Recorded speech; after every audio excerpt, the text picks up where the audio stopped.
കുട്ടികൾ കുറവായിരിക്കും. അതാണ് നമുക്ക് പറ്റുന്ന കുഴപ്പം. എല്ലാവരോടും ഞാൻ പറയട്ടെ, ഇപ്പൊ മദ്രസ തുറക്കാൻ പോവുകയാണ്. 7 കുട്ടികളെ ചോദിച്ചു നോക്കി ഉസ്താമാരോട് 45 55 ഒക്കെ ഉണ്ടാവും. പക്ഷെ അവിടുന്ന് അങ്ങോട്ട് 10 15 5 2 3 പെറുക്കാനേ ഉള്ളൂ. നമ്മളെ കുട്ടികൾക്ക് അത്യാവശ്യം ഒരു ബോധെത്തുന്ന സമയത്ത് നമ്മൾ അത് നിർത്തി, അത് കരിച്ചു, ഇനി മതി, മരവിപ്പിച്ചു. പിന്നെ ഈ കുട്ടികൾ എവിടുന്ന് പഠിക്കും? ബാക്കിയൊക്കെ ആൺകുട്ടികൾ കച്ചവടം, ബാക്കിയുള്ള മേഖലകളൊക്കെ പഠിക്കണം. അതിന് 9 10 ഒക്കെ പഠിക്കണം. ഇനി അങ്ങനെ പറഞ്ഞയക്കുന്നവർ തന്നെ പറഞ്ഞയച്ച അങ്ങനെ പറഞ്ഞയക്കും. 5-ന് വരും, 25-ന് പോകും. 20 മിനിറ്റ് ഒന്ന് ഒപ്പിടാൻ വേണ്ടി വരികയാണ്. അതുകൊണ്ടൊന്നും ഒരു കാര്യമില്ല കേട്ടോ. ഞാൻ തുറന്നു പറയാം, നിങ്ങൾക്ക് ഇഷ്ടായാലും വേണ്ടി ഇഷ്ടായാലും വേണ്ടില്ല, എനിക്ക് കുഴപ്പമൊന്നുമില്ല.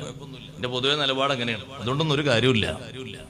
പഠിപ്പിക്കേണ്ട ഘട്ടത്തിൽ ആ 1 മണിക്കൂറെങ്കിലും ഒന്ന് പറഞ്ഞയപ്പിച്ച് മട്ടത്തിൽ പഠിപ്പിച്ചില്ലെങ്കിൽ പിന്നെ നിങ്ങൾ ദ്വാരക്കാൻ എത്തുന്നിട്ടൊന്നും കാര്യമുണ്ടല്ലോ. കുട്ടിന്റെ വൈക്ക് പോകും. അതിലൊന്നും ഒരു കാര്യം ഉണ്ടാവൂല. നല്ലോണം പഠിപ്പിക്കണം, ദീന് പഠിപ്പിക്കണം. വലിയ വലിയ ഖലീഫമാരൊക്കെ മക്കൾക്ക് ദീന് പഠിപ്പിച്ച് കിട്ടില്ലേ? നിങ്ങൾ ഉമർ ബിൻ അബ്ദുൽ അസീസ് റളിയല്ലാഹു അൻഹു അവരെ മക്കൾക്ക് ഭരണാണ് കയ്യിലുള്ളത്, എല്ലാം ഉണ്ട്. പക്ഷെ മക്കളെ പഠിപ്പിക്കാൻ ഏൽപ്പിച്ച മുഅല്ലിമിനോട് മഹാനവറുകൾ കൊടുത്ത നിർദ്ദേശം എന്താ അറിയോ? ഖലീഫന്റെ മക്കളാണെന്ന് കരുതി അഡ്ജസ്റ്റ്മെന്റ് ഉണ്ടാകരുത്, കർശനായി പഠിപ്പിക്കണം. അങ്ങനെ നിർദ്ദേശം കൊടുത്ത്, ഖലീഫന്റെ കുട്ടികളല്ലേ, അങ്ങനൊക്കെ മതി, അങ്ങനെ ഉണ്ടാകരുത്. നിങ്ങളൊരു മുഅല്ലിം എന്ന നിലയ്ക്ക് എങ്ങനെ പഠിപ്പിക്കണോ അങ്ങനെ പഠിപ്പിക്കണം. അതിൽ വിട്ടുവീഴ്ചയൊന്നും ചെയ്യരുത്. എല്ലാ വെള്ളിയാഴ്ചയും കുട്ടികളെ വിളിച്ച് ഖുർആൻ ഓതിപ്പിച്ചിട്ട് ശരിയായിട്ടുണ്ടോ എന്ന് പരിശോധിക്കുന്ന ഖലീഫയായിരുന്നു ഉമർ ബിൻ അബ്ദുൽ അസീസ് റളിയല്ലാഹു അൻഹു. നമുക്ക് മാതൃകയാണത്. നേരല്ല ആർക്കൂലേ, സമയമല്ല.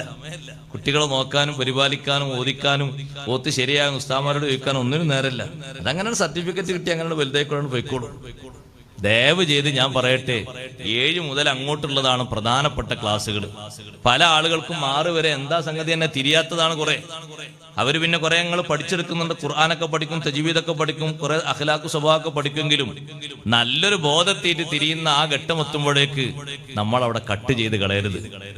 തീർത്തും ഉള്ള സമയം 1 മണിക്കൂർ, അതല്ലേ ബാക്കിയുള്ള ക്ലാസ്സുകൾക്കുള്ളൂ. അതന്നെ ഉണ്ടോന്ന് സംശയമാണ്.